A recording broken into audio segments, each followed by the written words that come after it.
Новая врачебная амбулатория в Сыктывкарском микрорайоне Атлантида сможет принимать до 100 человек в день. Это существенно снизит нагрузку поликлиники на Покровском бульваре. В новое медучреждение перевели больше 6 тысяч пациентов.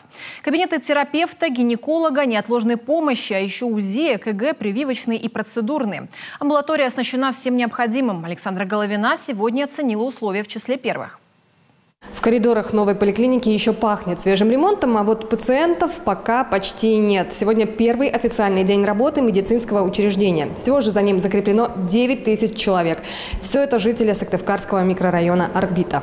Уже с порога гостей встречает бережливая регистратура, а рядом современный вместительный лифт. Амбулатория по улице Тентюковской – это кабинеты с новейшим оборудованием УЗИ и ЭКГ. Закуплен и новый кальпоскоп с видеомонитором. Город Сыктывкар расширяется, количество жителей в нем растет, строятся новые микрорайоны, и, соответственно, у людей возникает потребность в новых социальных объектах, школах, садиках, объектах здравоохранения.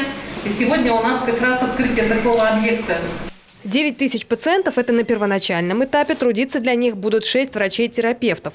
В дальнейшем мощности учреждения планируют увеличить в 1,5 раза.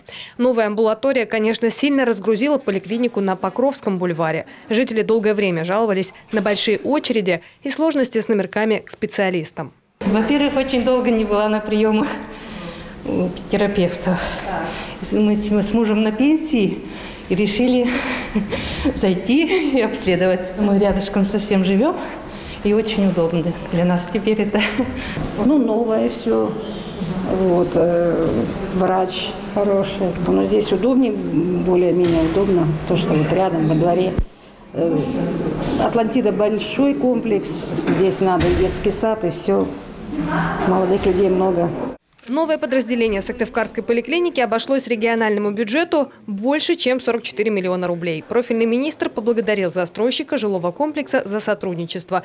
На этом взаимодействие не заканчивается. В ближайшее время откроет свои двери для маленьких жителей этого микрорайона и детская поликлиника. Александра Головина, Алексей Паршуков, телеканал Юрган.